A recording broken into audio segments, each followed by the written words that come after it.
said this disconnect can have catastrophic consequences for young men. Quote, in the worst case scenario, the young American man's social disconnect can have tragic consequences. Young men commit suicide at 4 times the rate of young women. Younger women are largely responsible for rising rates of mass shootings, a trend that some researchers link to their growing social isolation. Well, those words reminded me of a conversation that I had over a year ago right here on CNN with NYU professor Scott Galloway. But the issue is, when you have a group of men, the lower half of attractiveness of men in online dating, which has doubled, now it's about half of relationships, and the top 20% of men in terms of attractiveness get about 60% of the interest, you end up with a group of men that are more prone to conspiracy theory, more prone to misogynistic content, more prone to not believe in climate change. So this is the American story. If it's written with a pen whose ink is failing young men, does not end well. This is an existential crisis, failing young men. As always, Professor Galloway was prescient. Back with me now is Scott Galloway. He's a professor of marketing at NYU Stern School of Business. He's a serial entrepreneur. He's the host of the Professor G podcast and author of multiple best-selling books, most recently, Adrift, America in 100 Charts. Scott, thanks for returning. Hasn't the advantage always been to those with the looks and or the money? What's changed? First off, Mike, I just want to say thank you for raising this issue a year ago when a lot of media companies were afraid to talk about this for fear of it being pro-men was somehow being anti-women. Look, this is returning to the natural order of things. For the majority of history, a small percentage of men have had the majority of the mating opportunities. But in America, we decided to make a huge investment in what would probably be the greatest innovation in history, and that is in the middle class. From 1945 to 1947, 7 million men returned from war were discharged from the service, and we decided to give them the GI Bill, subsidized mortgages. We saw education rates go from 5 to 45%. They were valued, and we had such a strong manufacturing base that you had massive marriage and household formation, and some men were seen as more economically and emotionally viable. And you've seen the reverse happen with the offshoring of much of our manufacturing base, with a society that quite frankly doesn't value young men. When we talk about problems with people of color or women, we see it as a systemic societal problem. When we see problems or the stats that you just mentioned, we see it as accountability, or that men just need to level up. But married households and household formation are better citizens. They vote. They save at twice the rate. They're less likely to commit crimes. And we have fewer and fewer viable men. We have a dearth of economically and emotionally viable men. But the middle class is an accident. Unless you invest in it, it doesn't happen. Eisenhower decided to invest $500 billion in a national highway project that created tons of jobs.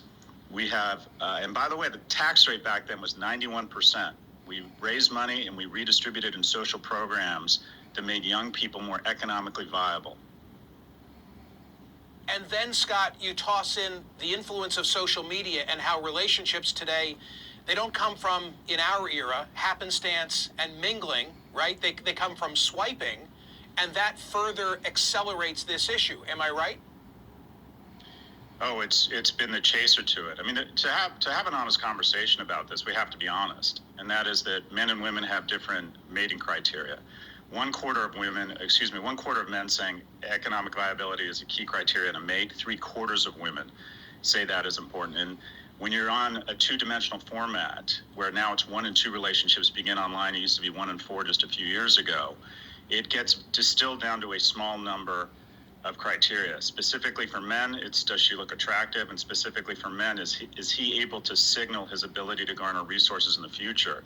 An average attractive male on Tinder gets swiped less than 1% of the time, and there's 3 men on Tinder for every 1 woman. So you've distilled it, you've taken out one of the key components of mating dynamics, and that is vibe, humor, body language, pheromones, the ability to be, quite frankly, a little bit persistent in the pursuit of a romantic relationship. We have no third places anymore, no places to meet. People aren't going to bars, they aren't sports league, they aren't going to church, they aren't even going to work. So it gets distilled down to very one or two dimensional attributes. And the reality is women are much choosier than men, and they can apply those screens, and they allocate all of their attention to a small number of men that results in just essentially at the end of the day, a lack of opportunities. Chris Williams summarized it perfectly. He called it the high heels effect. In the last 40 years, more women have graduated from college than men, and they're not interested in mating with non-college grads. They now own more homes, single women, than single men.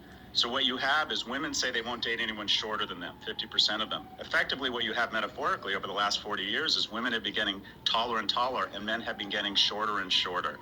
How many of us have said, I know a ton of great single women, they can't find a date? That's not true. They can't find a date. They can't find a man they find economically or emotionally viable.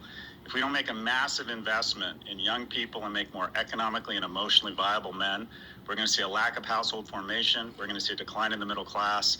And we're going to see, quite frankly, just a lot of young men who are terrible citizens.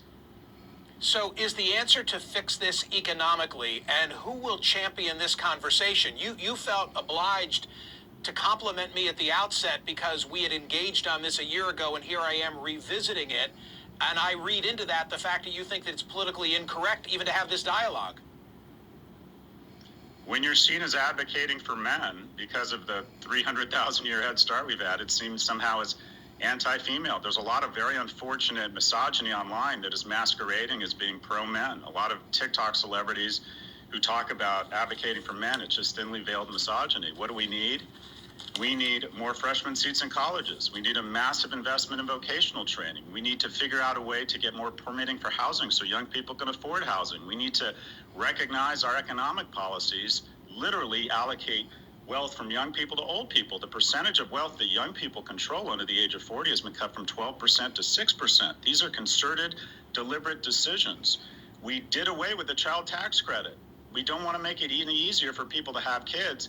But seniors just got their largest cost of living adjustment increase in history. We have made the decision to make it harder and more expensive for people to find each other, for people to mate, and for people to have children. And without children, we turn into Japan and Italy, and that is we go into population decline, and our economy goes into decline. We are about to become a society, by the turn of the century, there will be 8 times as many people over the age of 60 and half as many kids under the age of 5. Nursery schools will become these strange situations with old people staring through fences at these creatures they don't see in the wild called children. Is this the world we want?